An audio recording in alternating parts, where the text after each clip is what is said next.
It's Wednesday, and you know what that means. We're back live on the Big Mountain. Welcome back to the Big Mountain. I am JY. This is my good friend Steve. It's great to have you here on another live episode.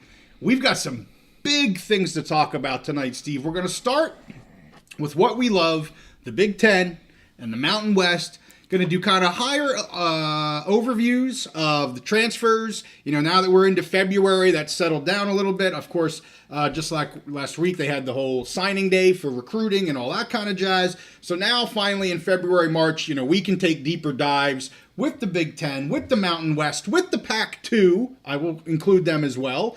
We're not going to do the deep dives tonight. We'll do standalone episodes for that. But just kind of high-level summaries of transfers and maybe who did well in the portal, who maybe struggled a little bit. I have some comments on most of the Mountain West teams. And, you know, obviously you'll have some on the Big Ten. You have a few more teams than I have. Yes. So, you know, but you can take as much time as you want. 10,000-foot view on 10,000-foot view. Yeah. I'll be more of a 3,000-foot view. Okay. Just because I have less teams. You'll be crop dusting. I hope not. So then we're going to get into UNC news. Steve, you know, we just recorded 2 episodes, and you guys are going to get a little extra tonight, little preview of some of the things that we talk about in the episodes that will drop tomorrow and on Friday. Both of these are UNC focused. The first one will be kind of the whole issue with the system, the UNC system, and the trustees of Chapel Hill. We take a little bit of look into that. That was a reporting that was dropped last week. We were kind of planning to do that.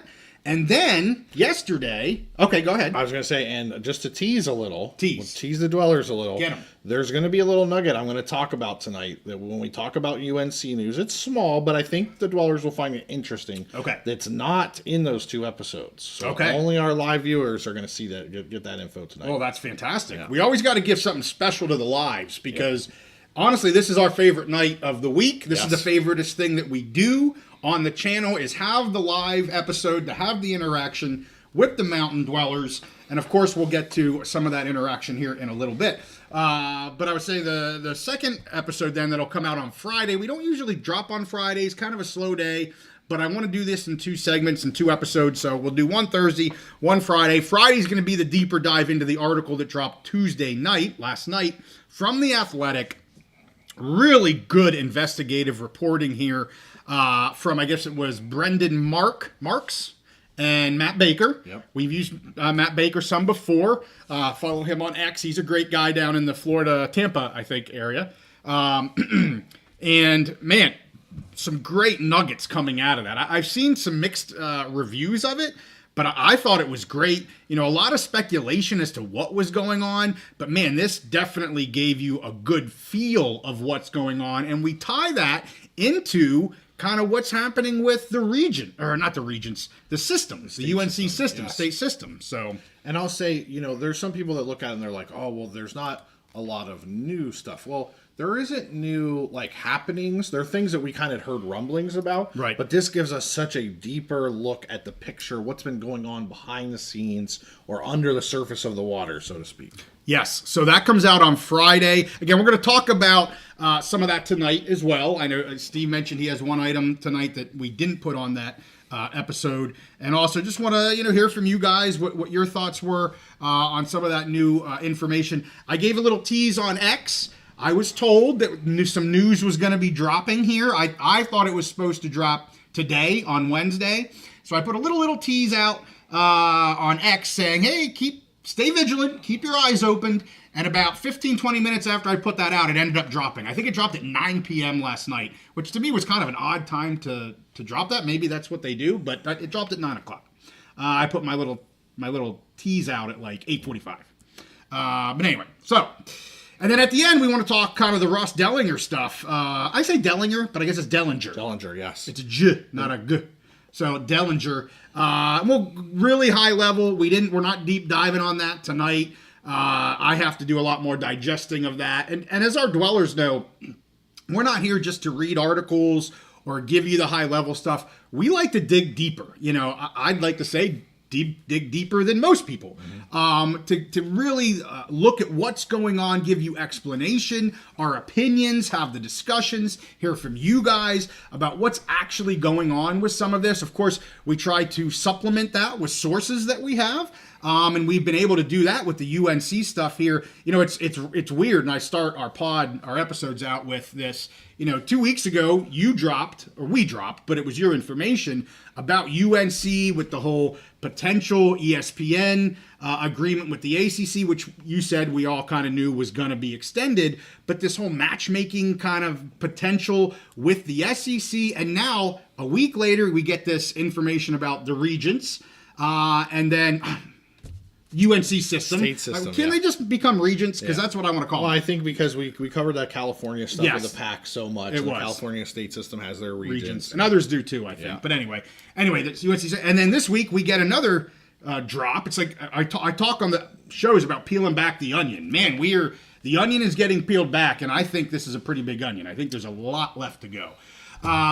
So anyway, I set the table. You want to start with the Big Ten transfers, Steve? Yeah, so let's go to the Big Ten. We'll pop that. We got a slide for you. Before we do, I'm going to first of all thank our producer, PWB Productions. You know, he's the reason we were able to have these live shows, which we love so much. This was the big thing I wanted to do. When we started this show, was to be able to come on here live with all of our Mountain Dwellers. So that's the other group I want to thank, is our Mountain Dwellers. We have another good group tonight. Do you want to give any shout-outs? I do. I wanted to do that real quick. While he's pulling up the slide, it looks like we have over 50 people, and that continues to grow. You know, we got a great West Coast contingent, or Western Mountain Time Zone contingent. So till they get off work, you know, typically we see our max hit around for us around 9:15. Yeah. So, you know, we usually start with the Big Ten stuff for the East Coast people. That's why we start out with that, and that's what we're going to do tonight. It gives kind of our Western people a little more time to get logged in here when they're getting home from work. But quick shout out to who we got. Justin back. He's, you know, great Mountain Dweller, giving us the It's Almost Time thumbs up, saying hello to everybody. JEH, another great dweller.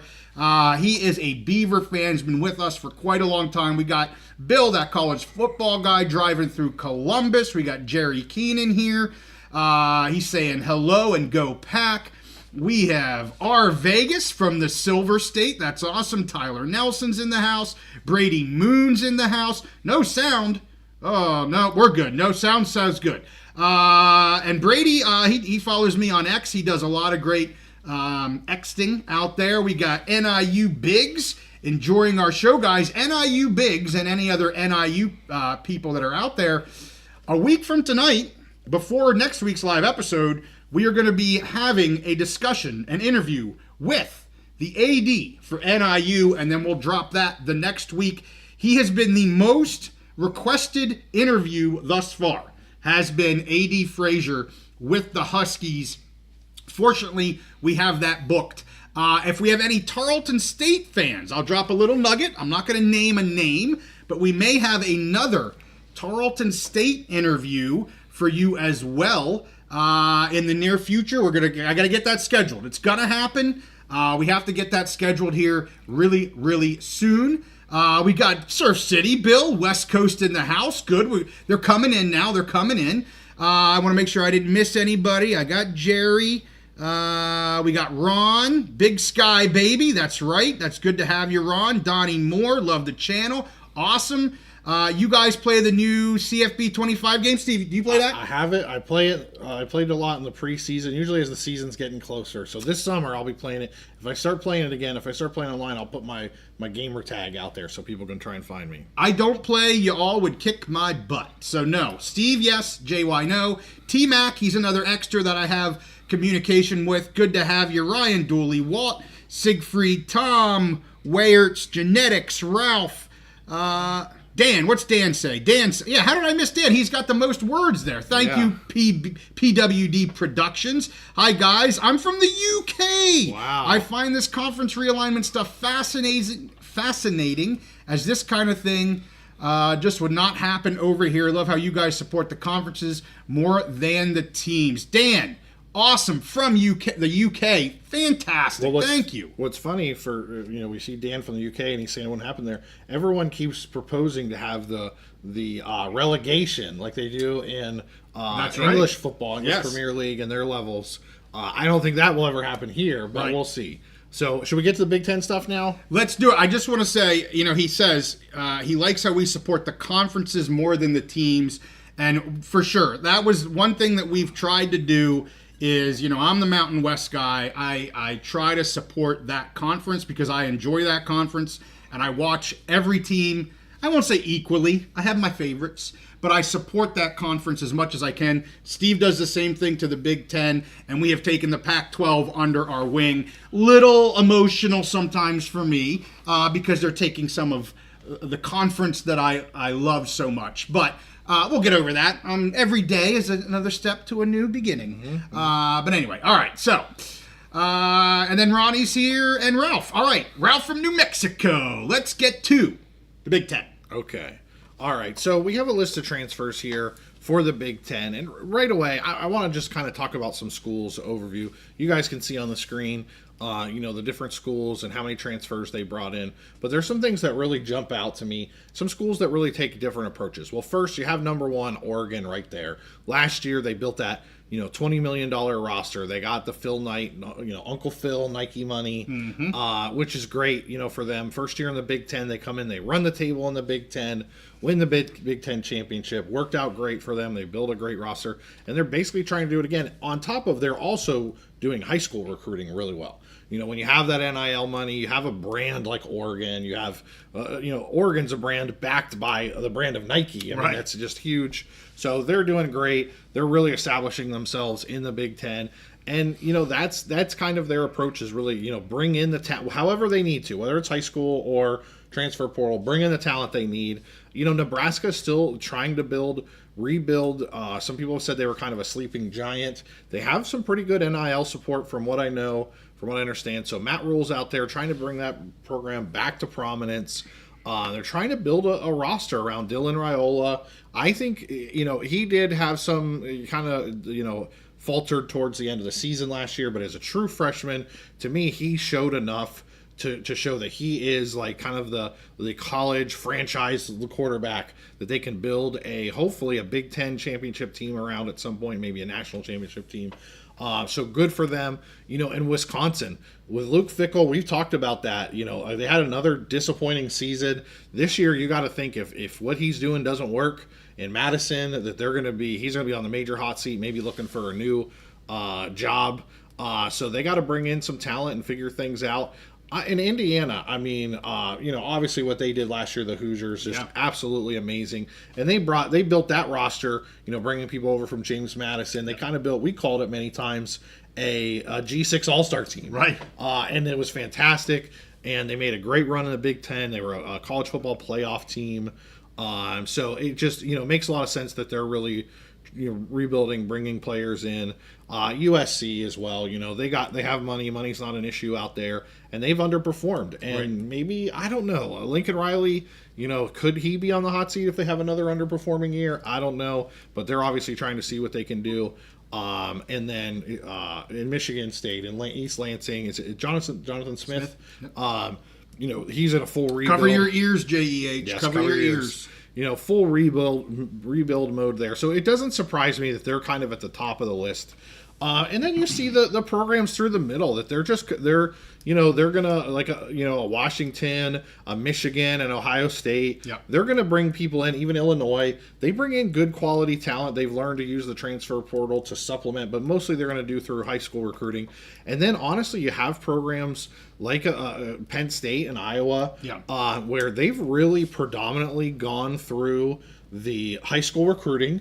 They're not quite at the level of high school recruiting as an Oregon or an Ohio State, but pretty good high school recruiting and then pretty good player development. Build within, maybe bring in a couple key players here and there. But I think you definitely can see between those teams at the top, an Oregon and Nebraska, and then a Penn State and Iowa, difference in philosophies. Yes. Penn State is just not that team. Their biggest transfer this year was Jim Knowles, the defensive coordinator, which was huge for them. But they're a team. They're bringing back a large portion of a roster that went to a Big Ten championship game, went to a college football playoff semifinal, and was one field goal away from going to the college football championship game. So they're bringing most of that talent back, including their starting quarterback, most of their offensive line, a lot of their defense. They're two-headed monster at running back. And that's just not their philosophy to go that way. And Iowa too. They're a player development, bring in a lot of hosses from the Midwest, put them through 5 years of weight training program until they're giant monsters, and that's just what they do. And for Northwestern, it's really tough because their academic standards are so high. It's hard for them to bring in transfers. So that's the big thing. The Big Ten, we talked about in different episodes, where they're really at the top of the world right now as far as NIL. It's released kind of a sleeping giant, making NIL legal. And they're bringing in so much more revenue. We're going to talk about the House settlements and how that can affect things. That might even open up some more opportunities. But you still see, even with all that cash in the Big Ten, all that revenue, some schools are taking different approaches. Do they want to build through the portal? Do they want to build through recruiting? So we'll just kind of see how that plays out. Couple comments real quick. Okay. And then we'll get to the Mountain West. So Nebraska at number 2, very impressive. And IU at number 4, very impressive as well. So, I was anxious to see, especially IU, after what happened here in year 1. How would that kind of maybe continue? What would Coach be able to do there? Signetti be able to do there? And to me, I think that's impressive. Now, I don't know anything about the players they're bringing in or anything like that. But that's a program that for the first few years here, Signetti, he's got to bring guys. I mean, not a knock on the guys that have been there, but if they're going to do what they did this year and continue that progression, he's going to have to do a lot more supplementing than, say, like an Ohio State, who's below the mid-mark, a Michigan, who, we've talked about this before, they're trying to retain, for the most part, their players. They're not going out to the transfer portal, maybe onesie, twosie, and we've talked about some of the key ads that Ohio State had, but it's not half of the offense or half of the defense. That's just not how they roll. Penn State's the same way. So I was happy to see IU at 4 there. Yeah, and I think Kurt Signetti, he's shown he has that credibility to tell players, hey, you saw what happened last year. Right. We were able to bring guys in, and right away, they found their role and they excelled in it, and we were having a lot of success on the field. So he has that credibility that he can use, especially with bringing players up a level. We'll see. Can he go out and snatch those big stars? Right. But those guys who are successful and at the G6 level or even some Big 12 ACC players that maybe want to take a step up, he has that credibility. He's done it. I want to say one other thing about let's see, where is it? Michigan, because it has a tie-in here. Yes. So they were able to, they had a big donor come in and help them basically buy the number 1 quarterback in the country in the recruiting market, in the high school recruiting market. Yeah. So, but it remains to be seen if he's going to be the starter yet. So what I find really interesting, so do you know who their transfer portal? Oh, I know who he was. Mikey Keene. So that is really interesting right now. I've been reading the Michigan boards, and that's going to be the thing. Mikey Keene might be handed the keys to a Michigan team who's expecting to get back into college football playoff, compete for a national championship, beat Ohio State again for the, what would it be, 4th, 5th year in a row, whatever. Yeah. A roster that might be loaded. He might be getting the keys. That's going to be a battle to watch versus, and his name escapes me right now, the freshman that's coming in who's all world, high, number 1 rated quarterback that they think is going to be the next big star.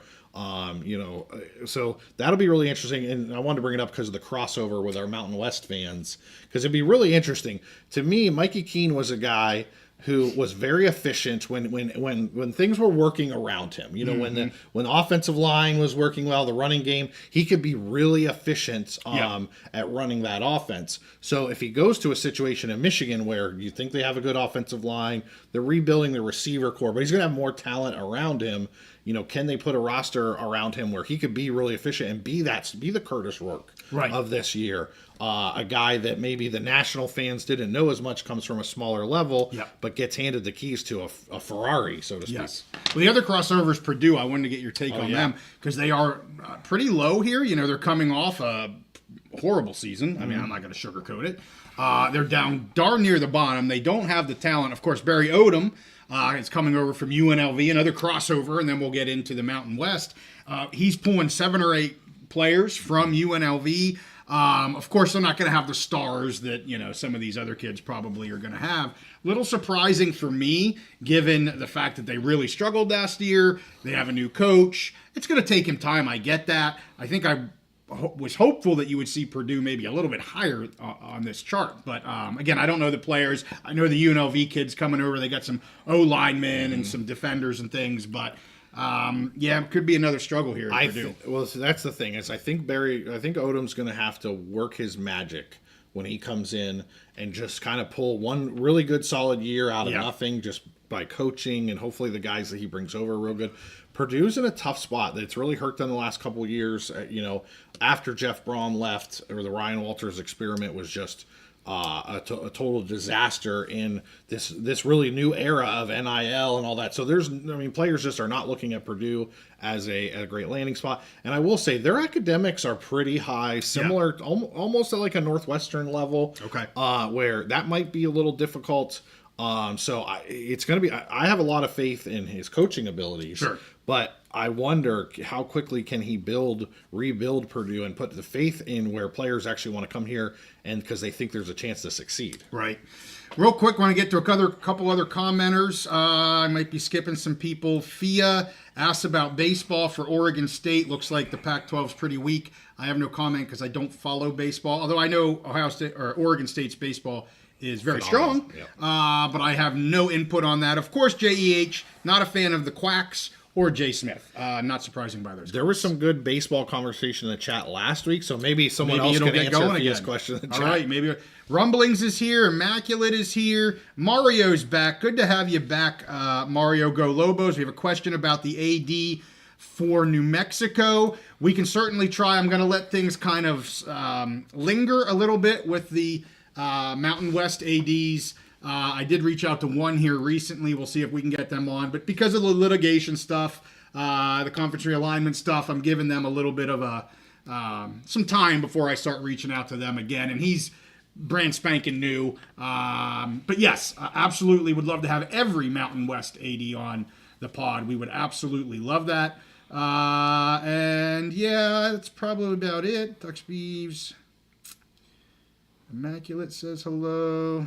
I think Genetics stopped in earlier and said he's here. Saw Genetics up top. All right. Well, let's get to the Mountain West, Steve. Yeah, let's do it. Dropping my pen. So go over a couple of these here, a little bit more detailed than the others. Certainly the top 5 or 6. I'll talk a little bit more. Some real impressive transfer classes. And got to start with number 1 here, UNLV. So I just talked about, good segue here a little bit. We just talked about some of the losses for UNLV, some of those players going with Coach Odom to Purdue. Again, some of the 3 or 4 offensive linemen, a couple tight ends. Powell, the linebacker, Grimes, really good cornerback. They also lose McDaniel, a wide receiver, going to Sac State with Coach Marion, who we just had a conversation with. Hopefully you guys enjoyed that. And then Kane, another wide receiver, going to Liberty. So definitely have some losses. But guess what? Their new coach, they're backfilling them almost as fast as they're losing them.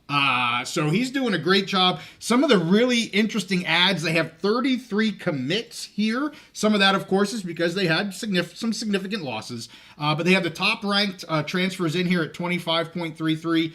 They're getting that quarterback from Virginia, Colandrea.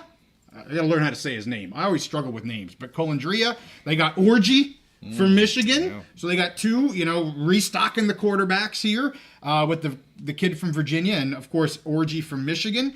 And then they get a really good running back from Oklahoma, Megwa, and a really good safety from Georgia in Pope. So they have got some really strong transfers coming in to UNLV, and they got some holes they got to fill. Not just because of the transfers, they're graduating some really good kids. The name of the new UNLV coach is escaping me, but I know he No, go ahead. Okay. Was it escaping you as well? It's escaping me. Okay, all right. But I know when he loves to have a dynamic running quarterback. Yeah. And so Orji last year just did not work out with Michigan. Right. He had struggled to complete the forward pass, which is, usually helpful with a quarterback. But in this system with UNLV, especially the first year, that he may work really well in that system. Yeah. I think that coach had Tim Tebow. Yes. He was the offensive He's had a coordinator ton for of Florida. really good coaches, Yeah. or really good quarterbacks. Yes, So. and he loves to have that guy who is basically like just your stud, your primary ball carrier,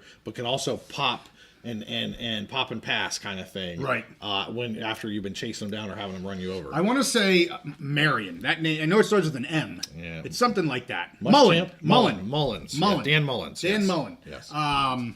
But anyway, yes. Yeah, Marion just was been sticking in my head. I'm like, that's not the name, dang it. Mullen. Yes. Anxious to see what he's able to do there. So let's get to New Mexico here. Another change of the head coach. Of course, you have Bronco leaving for USU.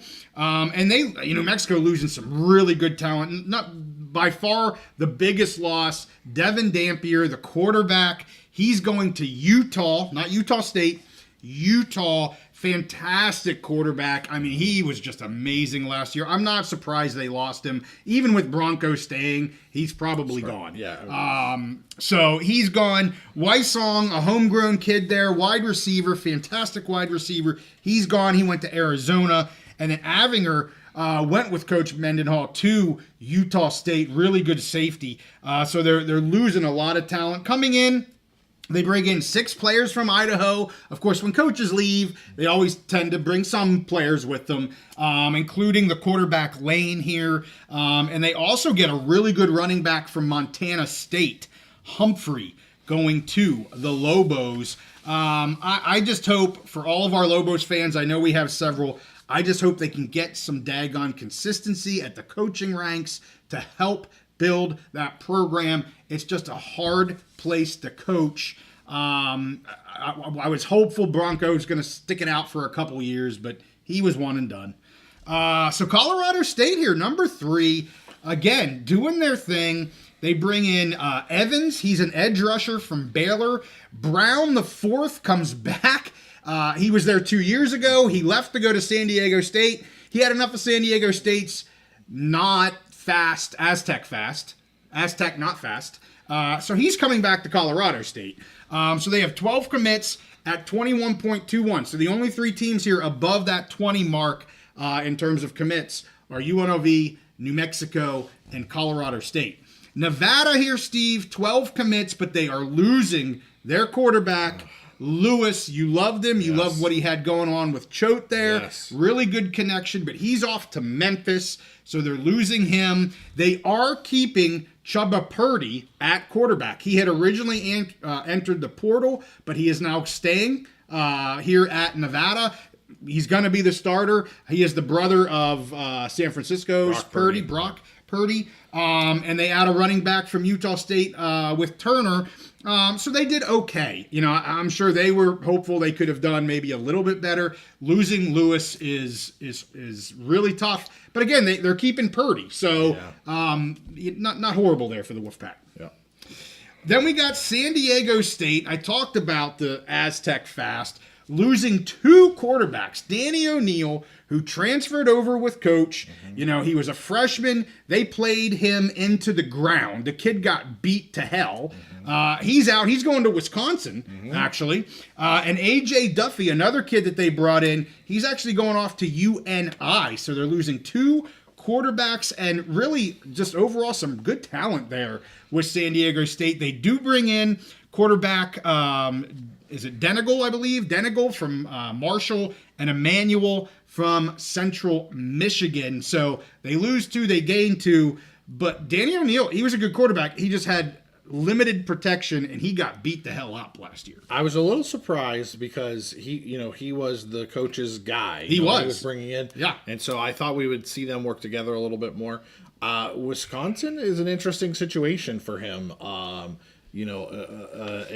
Top half should be top half of the Big Ten school. It's interesting, but I was still a little surprised. Now I will say about AJ Duffy.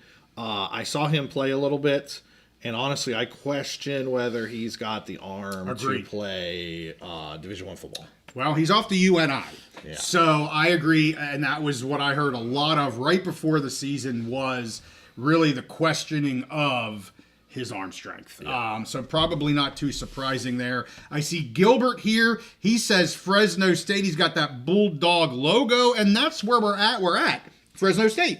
And of course, you talked about Keene. He's off to Michigan. Jalen Moss, who I was huge coming into this season. He was underwhelming, and I don't think it was necessarily him. The whole offense. Struggled. When Keene struggled, they had no offense, and he doesn't move very well. So go to Michigan. I don't know. But anyway, Moss went off to Arizona State, and Sherrod went to Boise State to help backfill some of the losses. I'll get to Boise here in a minute. But they were able to keep running back Gilliam, who played the bulk of the carries last year after Sherrod went out. I'm a big Gilliam fan. I like the way he plays. I'm glad he's potentially staying here at Fresno. I just really like the type of running back he is. They also bring in a quarterback from Rice, Warner, through the portal. So we'll see what happens there with that offense. And of course, they have a new head coach as well. So I think we're going to maybe see some growing pains here with Fresno State. At number 7, a little surprising to me, Utah State comes in. They have 7 ads from New Mexico that followed coach up there. The biggest one, as I said, as a loss for New Mexico was that Avinger at safety. He's a really, really good ball hawk for them. Really good safety. So that's a good ad for Utah State. Last couple here, we have Boise. I talked about them adding Sherrod. Again, they're maybe a little bit kind of in the let's just keep our core together for the most part. And they got a really good young running back here. So with Sherrod and Grimes, they're not going to be Ashton Genty, but by splitting carries, they're going to do just fine. Hawaii comes in here with 8 commits, Wyoming with 13.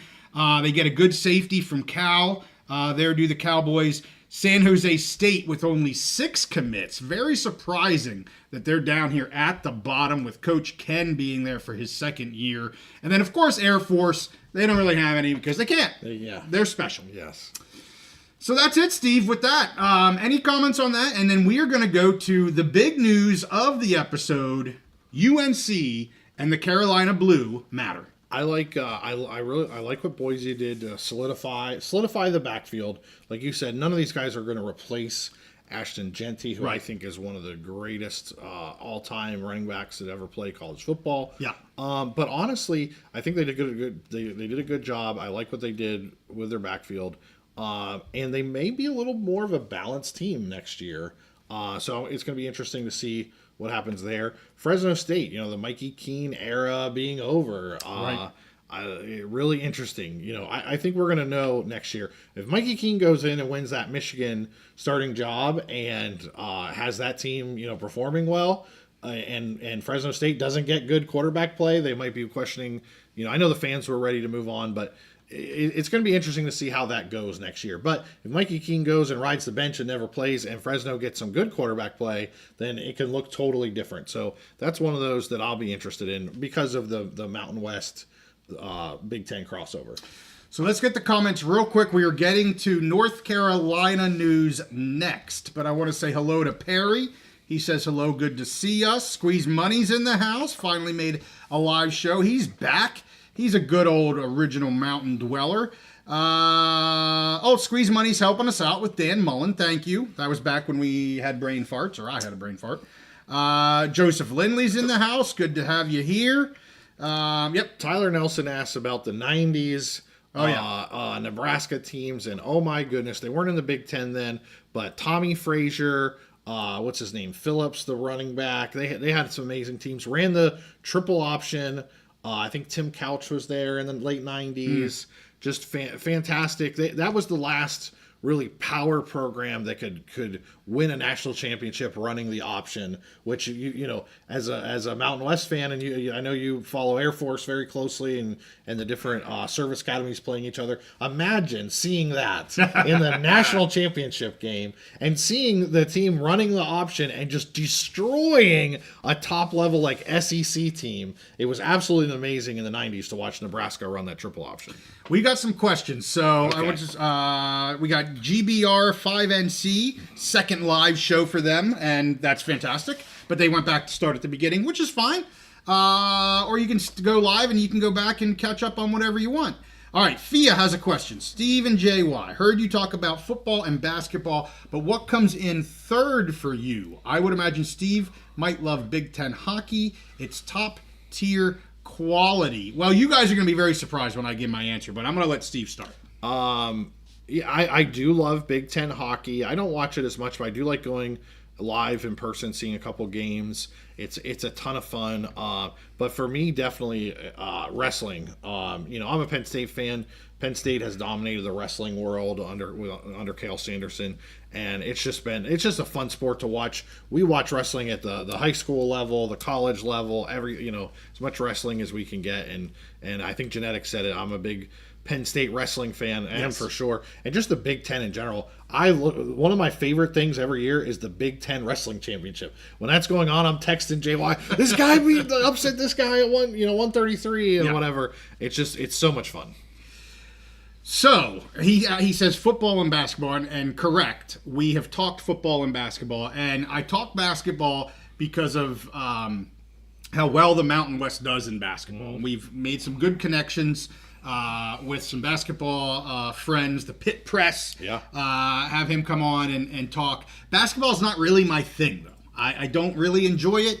I'll watch it every so often. College, I don't watch the NBA at all. Yeah. I'll watch some college basketball. My number one sport is the NHL. I may have said that one other time. I started off as a hockey fan way back as a wee young lad. Mm-hmm. And I still love hockey. It is my number one sport. Ice hockey is my passion. I love it. My kid plays it. He's a phenomenal hockey player. Anyway, I won't go any further down that. But college football is actually my number two. I'm here because Steve loves college football. And when JY jumps into something, JY goes full bore. And so I am now full bore. And I will say college football, I watch more college football now in the past year and a half, 2 years, than I watch NHL by a long shot. Yeah. Because I'm invested into what we're doing. I want to be educated in what we're talking about. I do really, really enjoy watching Mountain West games late at night. Love it. I struggle sometimes with the power game because they kind of are boring sometimes. The Big Ten to me can be kind of boring sometimes. I don't know, they don't score enough. Yeah. You go out west, baby, and they are gunslinging. Blah, blah, blah, blah. So watch Iowa, Michigan. I don't want to watch Iowa. 10-6. I never want to watch Iowa. But anyway, so that's my 1 and 2 is NHL and college football, by far way above anything else. Number 3, I enjoy wrestling. We've really gotten into the Big Ten wrestling and just national wrestling in general. And back in the day, I really liked the mixed martial arts, but I'm not really into that much anymore. I just watch college football most of the time. If I may, I think this is a great opportunity for bring up with Big Ten hockey. JY and I talk about this all the time. With Penn State starting their hockey program allowed the creation of Big Ten to create a hockey conference, which changed the landscape of college hockey tremendously. It used to be that I'm trying to think what Hockey East was like the biggest conference, and then Minnesota had their own conference with all the Minnesota teams, and the Big Ten creating their hockey conference really changed that.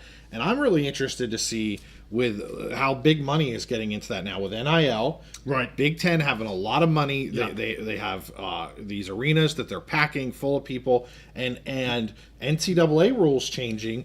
And it used to be if you were a good hockey player, you went to Canada and you played junior hockey. Yeah. Well, now we're seeing more and more talent go from junior hockey in Canada to NCAA hockey, especially Big Ten hockey, because that's where the money is.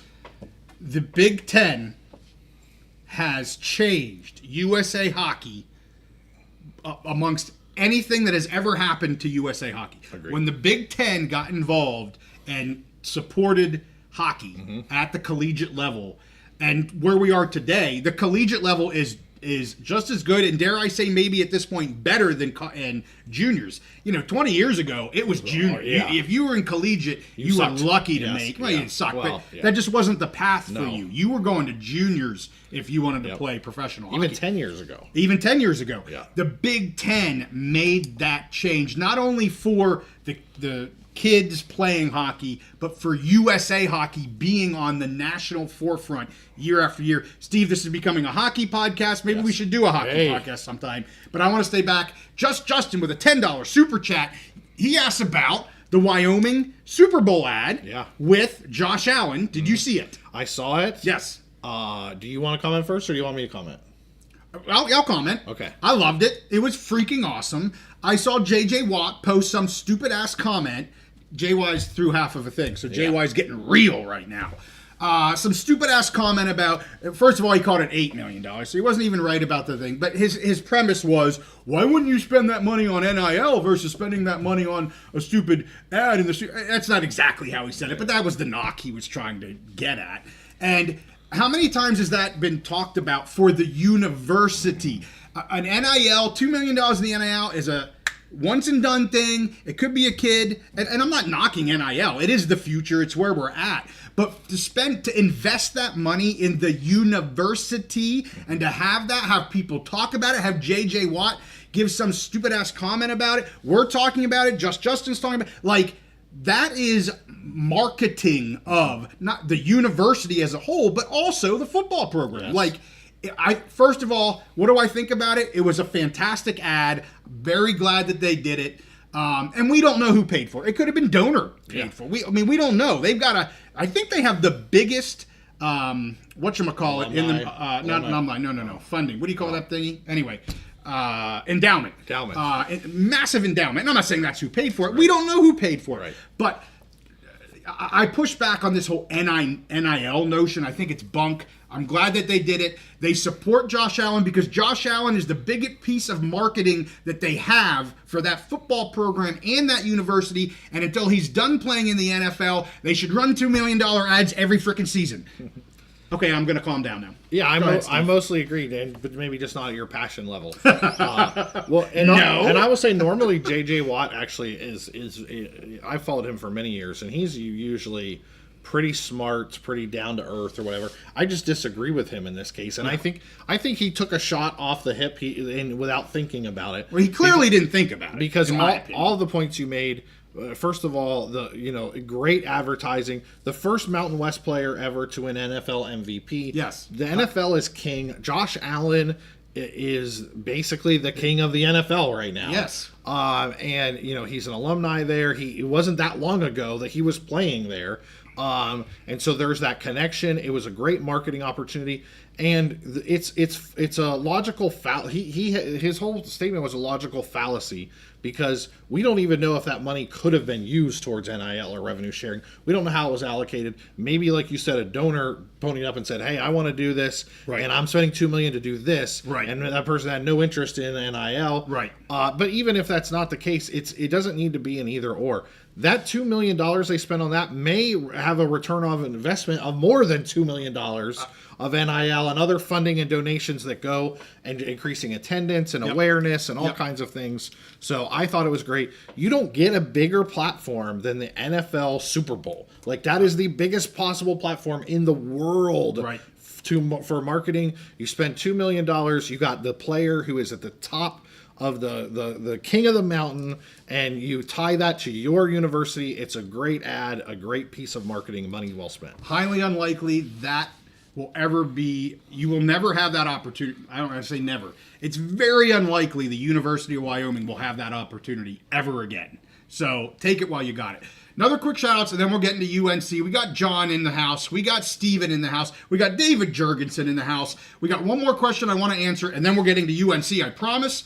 But Genetics asked us a question, and it's a good question. It goes back to some of the transfer stuff. Yep. And then we're going to go to UNC. Do you guys think schools in the Mountain West or the Big Ten benefit more from their quality transfer portal class when it comes to wins and losses?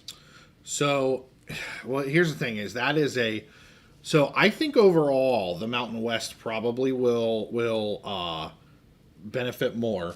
I think in the Big Ten, it's going to be really limited to a couple of teams, like we talked about. I think with the Big Ten, they already do so Well, the teams that are competing for Big Ten championships already do so well in high school recruiting that they got to spend premium money to get premium talent, and they're just bringing in, a few players here and there. So I think teams like Oregon, maybe in Ohio State, maybe Nebraska this year, but most of the Big Ten I think is not going to benefit.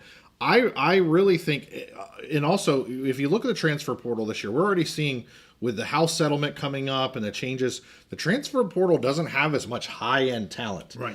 But it allows programs, let's say UNLV, to completely rebuild. And because there's a ton of players out there that are at that like mid-level. They can play, but they were at places maybe that they they didn't see the field for one reason or other or whatever. The Mountain West and G programs in general, right. I think it allows them to just rebuild, reload, bring in talent that would have been rotting on the bench at other schools, and allow them to do very quick rebuilds. Where I don't think a Michigan or a Penn State is not going to be able to do that and get enough of that high end talent, but a UNLV can get 30 guys that are like mid-level talent that can help them be successful in the Mountain West. A lot of time on the field. I agree. I don't have anything to add because I think you hit it. I'm on the Mountain West, absolutely. And you heard that with Brennan Marion. We asked him about these transfers and pulling these kids in. And, I kind of, I softballed, hey, is it because kids are sitting on the bench and they want to play? And he picked that up and was like, yeah, you need tape. Like, they need tape. If they're going to go and try to do X, Y, and whatever they want to do, they're not getting tape by sitting on the bench. So, I think we would agree with Mountain West, and I think Brennan Marion would agree with Mountain West, and for his case, FCS. If they can get those players, it's transformational for that team, potentially, in 1 year, one season. In his case, FCS for now, but maybe Mountain West. Maybe FBS. JY says it will be. That's coming soon. So I want to say, Genetics, he asked that question about the Big Ten versus Mountain West. I cover the Big Ten, you cover the Mountain West.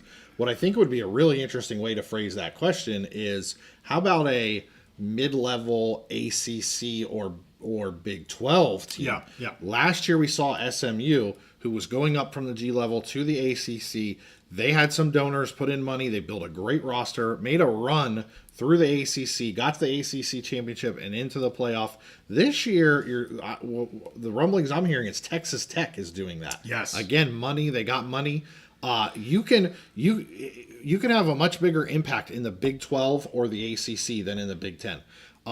Texas Tech could if they can put together a $20 million roster this year, they could do the same thing and just run through the Big 12, because I'm not trying to crap on the Big 12, but they're so level. They're so even. If you can get an advantage over everyone else, by NIL, by transfer portal, you can really be successful. I think that's harder to do in the Big 10 or the SEC, where those schools they have so much talent anyways. Well, and David Jurgensen says $2 super chat. I think the Mountain West will be helped by the new JC JUCO rule as well. Yes. And for the high end talent that started at JUCO, maybe went to the Mountain West, have transferred to a power program, I think you could see that kind of helping everywhere. I get your point, maybe more in the G schools than in the others, but I think that honestly could help a lot of different programs. So I know I skipped over a lot of your guys' comments. I hope you guys are having great interaction, but we need to because it's already 9:20 on the East Coast, and our producer turns into a pumpkin. 10 o'clock.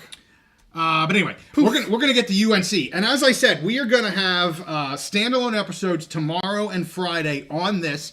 But you are here live, so you are gonna get some nuggets from us. Some that you won't hear in those episodes, and some just previews of those episodes.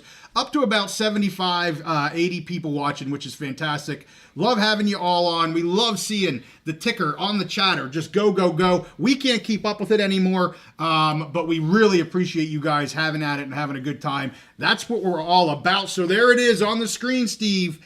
The Carolina Blue Matter. Yeah. Dun, dun, dun. Boom. And I was told that something was going to drop. I got a little birdie. Yeah. Went tweet, tweet. So something big's coming. So we had great conversation. We did those 2 episodes. We recorded them earlier. You said they're dropping the next 2 days. Yep, next 2 days. Check out those episodes. We really got into some deep dive conversations. One thing that really stood out to me, and I called a pause, I called a timeout in that video. Yes, you did. To show. I was ready to throw it to you. You were. But I was jumping the gun. Yeah, premature interruption. Yeah.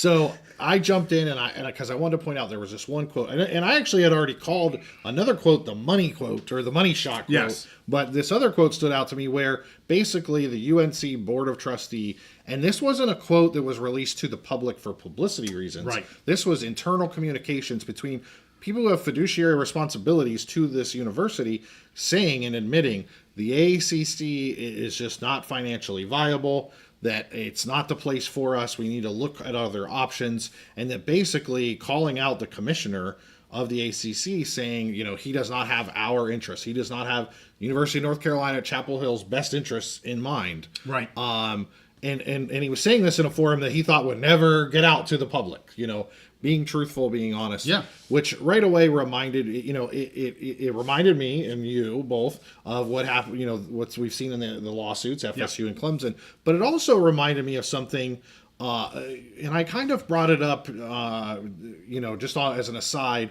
maybe about a year ago when we were talking about programs that could potentially leave or want to leave the ACC. And I'll tell you, so most of my contacts, I mean, we'll just be real out there, are in the state of Pennsylvania, okay, and are more Big Ten centered, but there's other contacts I have in the state of Pennsylvania that are related to higher ed and big time college sports. So one of my contacts basically told me that University of Pittsburgh, and this was a very, very good contact with the University of Pittsburgh, basically said that they feel the same way. They felt the same way.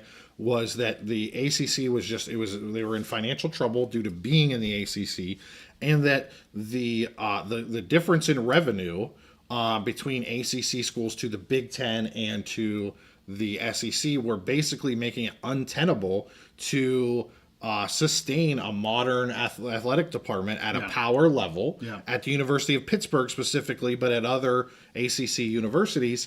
Now, that person was looking for a solution because here's the thing is Pittsburgh, they likely don't have a landing spot in one of the Power 2 conferences. Right. I don't think there's anybody other than hardcore Pitt fans that will suggest that they do. I think there's some people that have been dreaming about getting them in the Big Ten for a while. But most people don't believe that's realistic. Probably even the decision makers at the University of Pittsburgh. So they proposed some other things, and their evidence was, hey, we're making so much less money. The ACC is falling behind. We're falling behind. So they were trying to pitch, actually, for the state of Pennsylvania to get involved and supplement their budget. Yeah. And made a case that it would be good for the state of Pennsylvania to not just have Penn State be way above, but to have a rival that was financially viable in the University of Pittsburgh. So for the state to get involved to basically kind of give them a bailout or supplement their athletic budget. Right. And we're talking like to the tune of maybe $10 million a year. But maybe in conjunction with passing legislation or a governor's directive for Pitt and Penn State to play every year and giving a financial incentive to both schools if they would play every year. And the argument was, we're losing money by being in the ACC, but then also, we need the state to come in and supplement, or we're not going to be able to support this big. And Pitt has a great athletic department. Yeah. Their basketball teams have been great over years. Volleyball, all these teams, they support a lot of women's sports. So it was just interesting when I saw that quote that we had never seen before from this UNC trustee, and it took me back to about a year ago of what I was hearing out of the University of Pittsburgh. Same thing. I think the difference is schools like UNC and FSU, they know they have a landing spot somewhere else if they can wiggle out.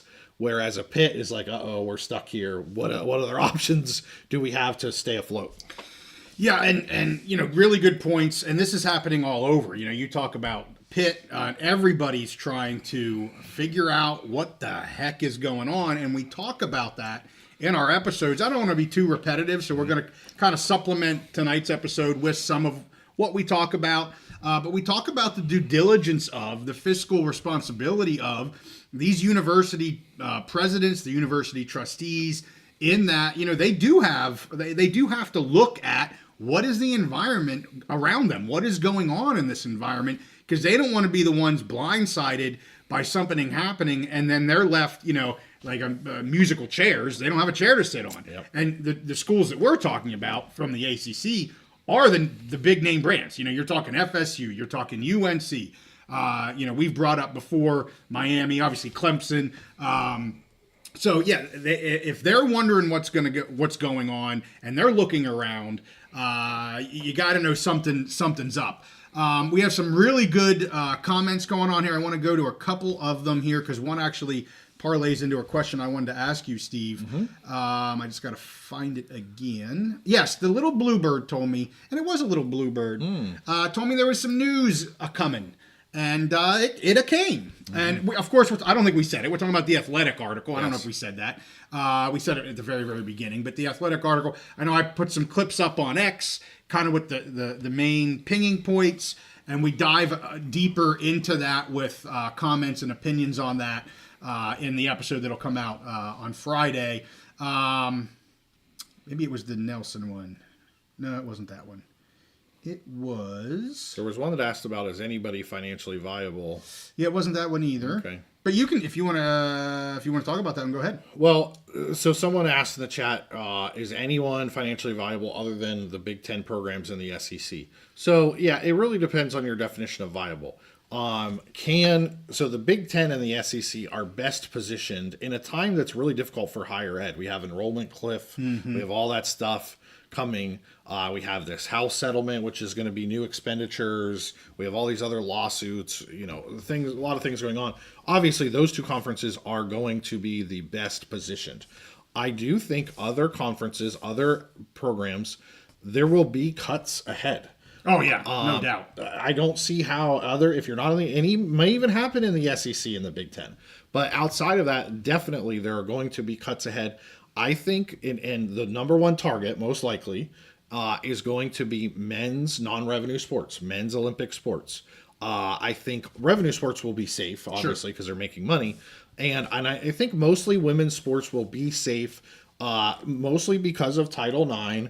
I don't believe that Title IX is the boogeyman that everyone else thinks it's going to be. And the new guidance from the administration, the new administration said Title IX has nothing to do with NIL. So I think that's calmed some nerves on that or calmed some fears. But, schools are not, if they have to cut, let's say they have to cut 4 or 5 teams, they're not going to cut women's teams. Yeah. It's bad publicity. It puts them in a bad position for Title IX. The cuts are most likely going to come from men's sports and men's Olympic sports. Right. Now, what are ways that maybe can supplement? I think Genetics is on here. He's been really following this thing with U.S. Soccer, how the U.S. Soccer Federation is getting involved with that, and you might see with those Olympic sports. The thing is the NCAA and basically NCAA football has funded Olympic sports and has funded the U.S. Olympic teams by creating this developmental league, feeder league within the NCAA. And now they might not be able to do that anymore. So we might see a situation where the U.S. federations have to step in and sponsor money, put money to continue those sports going on. Yeah, he actually comes some comments here about soccer, men's soccer, 2-semester sports. So yeah, he. I know you didn't see that, but it was in there. He's been on Twitter with that a lot lately on X. So this is kind of my question. I'm going to go to GBR's question here, and this is speculation, okay? What we had done 2 weeks ago, there was some source information. If you go back, there was never it's going to happen on this date or, by the end of this year or anything like that. But I'm going to use this question and kind of supplement it, and we can have some discussion. We can hear from our commenters. So I want to first start by saying, when the next move happens, and somebody talked about a domino. John says all we need is one domino to fall, and then the floodgates open, other dominoes are going to follow after, and that's what's going to happen for sure. So let's talk about that. Who do you think, Steve, if you have an opinion, between the SEC and the Big Ten? If you were to say, I can see one of these conferences kind of being the next domino to start the next domino progression. Do you have an opinion on whether that's the SEC or the Big Ten? And then along with that, do you have any idea what you would throw out as a timeline? I mean, we said from the UNC piece, if the Belichick factor is as big as ESPN, thinks they can make it, that obviously means it's a close timeline. But I don't know if we really know a timeline. So let's say, where does it maybe start and when does it maybe occur? So I don't know if I'll be able to answer that exactly how you're proposing it to me. Well, then answer it any way I want. So or you want to. I think much more likely that the SEC would happen first, and I'll tell you the two reasons why. Okay. Because here are the two. There's the. I was more looking for the reasons. I know, not the actual answer. Well, I'm gonna tell you the reasons that's holding everything back. Okay. All right. Okay. It's more likely the SEC because here are the two factors that are holding everything back. Okay. I think, in my opinion. Yeah. One is the easiest, is the obvious. We've talked about it at length. Is the ACC extension with ESPN. Right. ESPN wants to keep those Florida State, North Carolina, those top brands. They want to keep those brands within their umbrella. Yeah. They don't want to lose those brands. They're already paying for them. They have a contract, all of those things.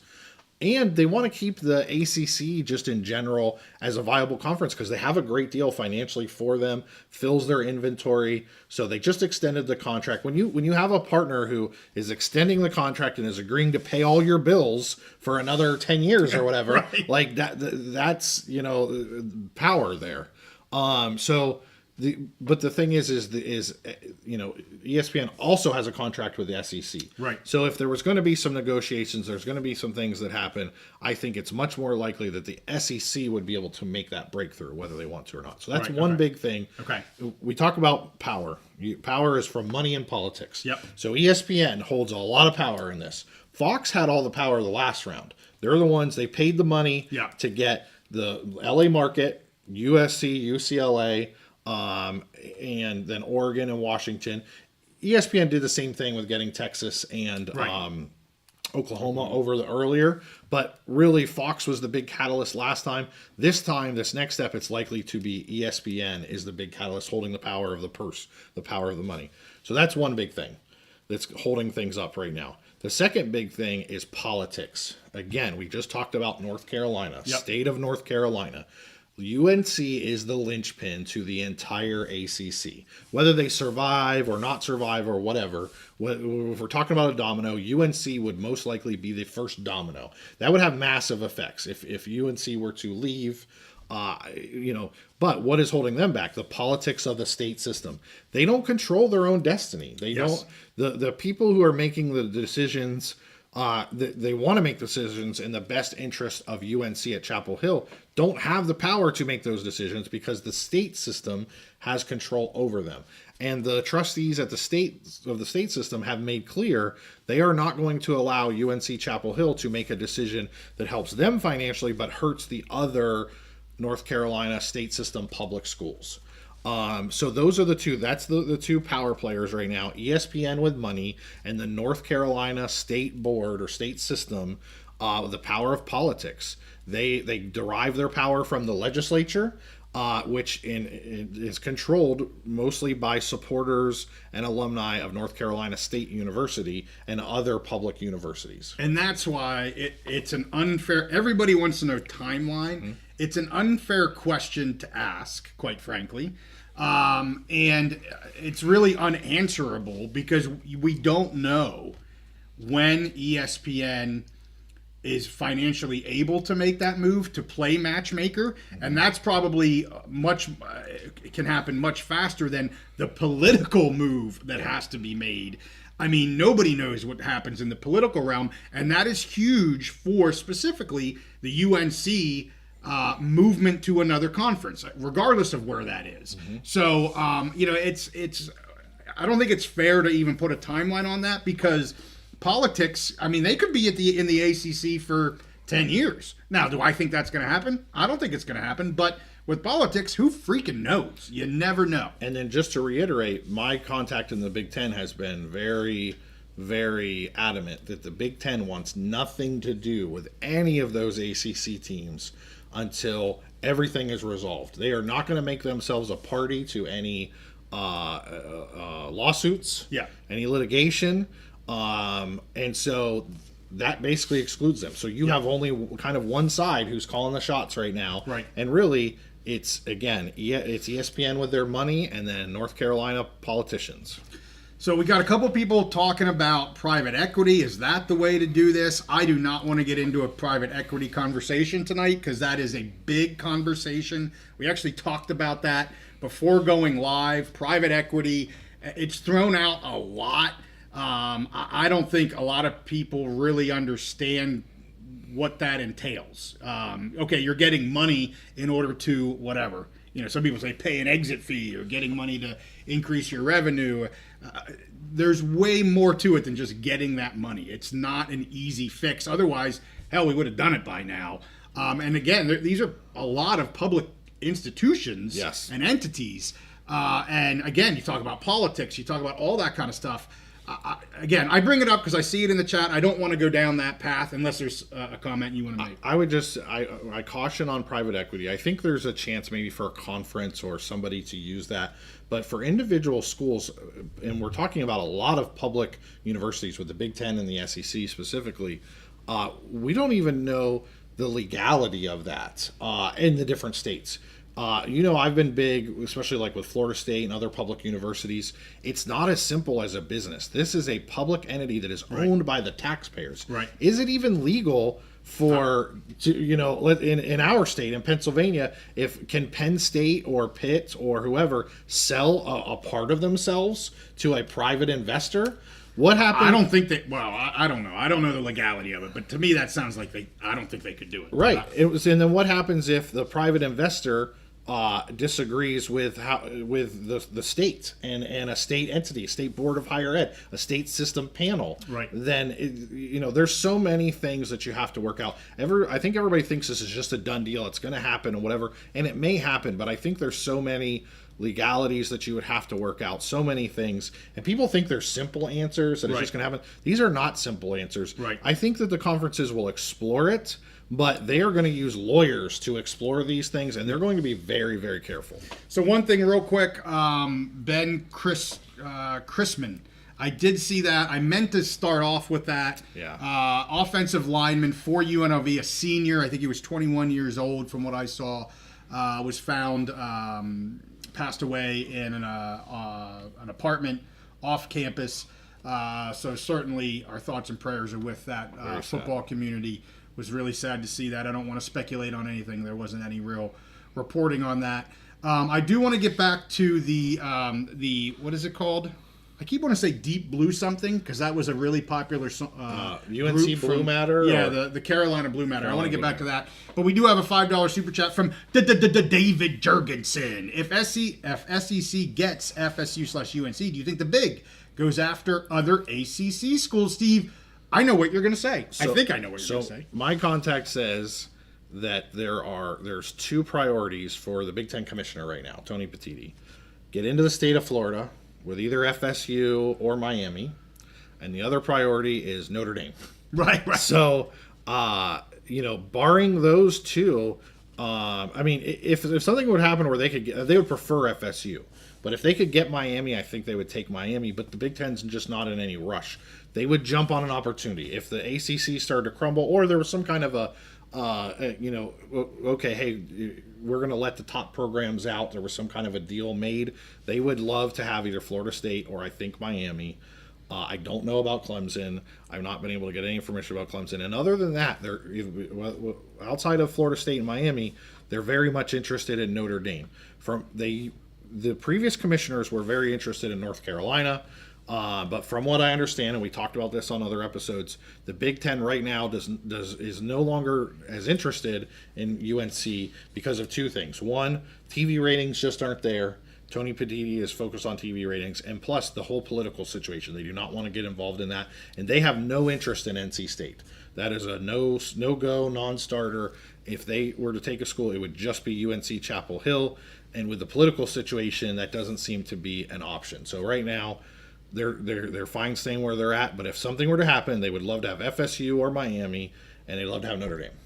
So I want to get back to Carolina Blue Matter real quick. Throw a couple things out there, and then we're going to end with the Ross Dellinger reporting, real high-level stuff, and then we'll wrap this sucker up. So the Carolina Blue Matter and things that we talk about here on Friday, you already talked about the landing spot. I think we talked about that. You talked about the pit piece to that.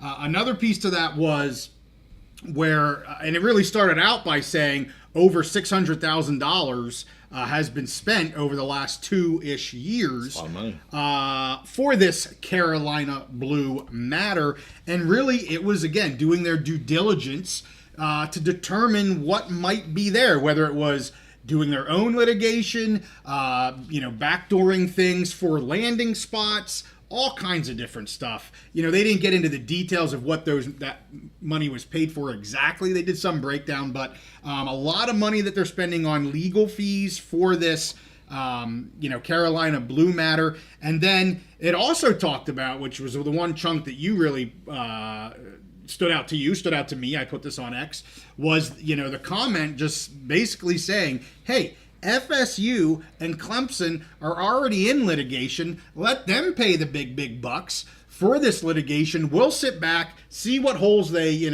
find, if any, and, we won't have to pay those bills. And basically it's just like, yeah, let them pay it and we'll just watch. And that's kind of part of what I think they've been doing so far. Did you have any other comments on the cost aspect of it? I mean, it's a lot of money when they actually haven't taken any legal action. Right. That's what stood out to me. Like, they put a lot of resources into this just to kind of find out what the landscape was. Yes. And not only that, but they talk about, when we talk about this, the goodwill of having litigation against a conference. And, you hear about, maybe a little bit of FSU people having some trepidation, if you will, that FSU would be doing this to a conference.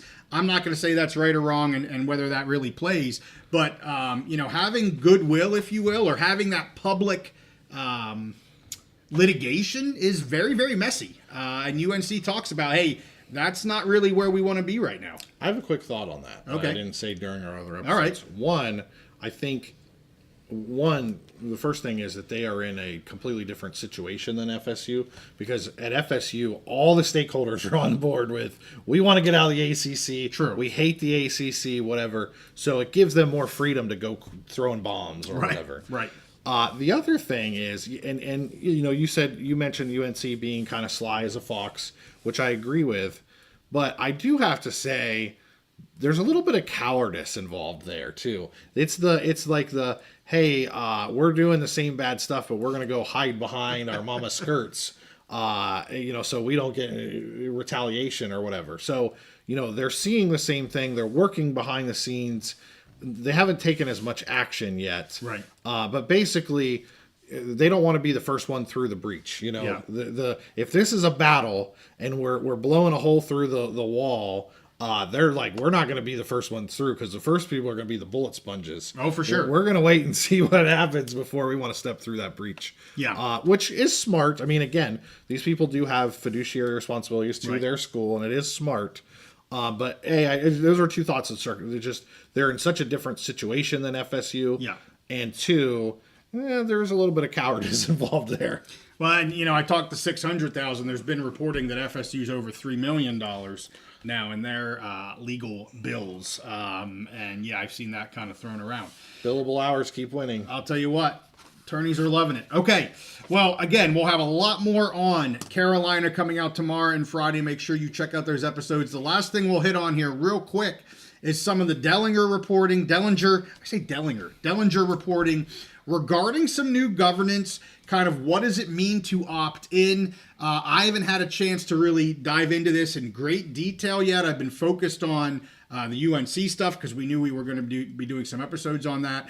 But we talked to several ADs just recently, the UTEP AD, and he said there's no guidance on this. We heard it from AD Classy with Fresno State. And they all like, we're doing the best we can do, but there's just no guidance. Well, now it looks like there's been some guidance put out by the NCAA in terms of what does it mean to opt in, and how do you opt in? I mean, even 80 centers, like, there's not even guidance on how you do that. Like, everybody's throwing these terms out there, but we haven't been given anything. Ross dropped some really good information on that today. Again, there's something up on the screen that's probably way too small for you to see. You can find that on X. He did several different drops. The flow chart. The flow chart. Yes, the flow chart. Different drops on X in terms of what you can take a look at. For if you're interested in this sort of thing, it's something Steve and I are interested in to know kind of where we're headed. But again, not a deep dive yet. We may be looking to do that next week. But I think maybe there was something you wanted to bring up. Well, I'll say the two thoughts on it. This is actually one case that I'm actually somewhat sympathetic to the NCAA, because everyone wanted them to give guidance. Well, we still don't have the House settlement finalized and approved by the judge. I don't even think that's going to happen until April, I believe. That's what they're hoping for. Yeah, they're hoping earliest is April. And that's assuming that she's not going to listen to any other challenges or whatever. And there's some other cases going on. So one, the freaking thing has not even been settled yet. Right. For sure. And then the other thing was politics. And again, we stay away from politics as much as we can, but politics intersects in this business of college sports. The outgoing administration had given some guidance on Title IX and revenue sharing, and the expectation was the new administration would basically rescind that or revise it or whatever. And so I don't think it's a coincidence that we have just in the last, I think, 48 hours, the new administration basically say, no, all that guidance they gave is bunk, that there's no connection with NIL and Title IX. You don't have to worry about it at all. And now finally we get, an announcement from the NCAA and guidance from the NCAA, or at least a leaked version of this, right, of what the guidance is going to be, because those are two huge parts. Does the judge accept it? Does this go into enforcement? And how does the U.S. government, who's in, Department of Education, who's going to be enforcing some of this stuff, what are their views on it? So now we have more clarity, and hopefully the NCAA can get this clarity out, finalize it, and get it to the schools so they'll be operating in some kind of structure. However, this isn't over yet. Yes. There's more lawsuits. There's going to be more things. This is just going to be, how does this work for the next year or two until some other lawsuits upset things and they have to change some other things. And, we talked a little bit about that last week. We had Immaculate on, and I clipped some of that into an episode from yesterday. Tried to add a little bit to it as well. But yeah, I mean, there's just a lot going on right now with this. We stay on top of it. It's not, as I said, it's not the sexy thing to follow or talk about. I enjoy it because it's kind of the business side of it, if you will, the operational side of it. And I kind of live that piece of it in my day job.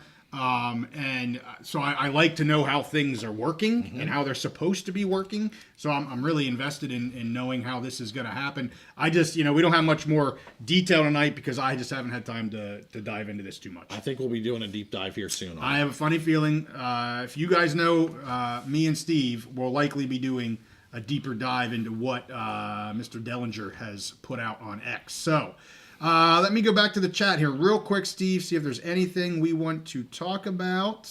Okay, there was that one. I know I see a lot of chatter. I'm not going to try to get myself updated on. There was some chatter about the PAC and the Mountain West, and that's great, but I'm not going to try to update myself reading all of those comments. But thanks for doing that. I'll read them afterwards. Maybe later tonight or tomorrow. We put John to sleep. Oh, man. Dag nabbit, John. 4 a.m. is pretty damn early, though, so you are forgiven, sir. JEH, he's been dying to hear about some Pac-2 transfers. Maybe we can talk a little bit about next week. We'll see if that's a topic for another That's day. right. We did not include them. I can certainly do that. Thank you, JEH. Keep us honest. We'll take a look. I'll take a look at the Pac 2 and see what we got going on there as well. I have not looked at that at all, so I cannot comment even off the top of my head at this point. And I think we're pretty much caught up, Steve. Yeah, I think we're good. So yes, thank you, John. He woke up just in time to remind everyone to hit that like button. We're almost to an hour and a half, so we're going to call it a night. Be sure you check out our episodes again tomorrow and Friday on UNC. We talk a lot more detail than we did tonight. and we stay on all things college football. As you guys know, it's great to see everybody in the chat. Atomic Skull, that's a new one. I don't remember Atomic Skull, but I've seen them putting in their comments here quite a bit. So, hey, thank you guys so much for watching this episode. We'll be back live again next Wednesday. You have a good evening. Stay safe. Give it the like, and we'll see you next time on the Big Mountain.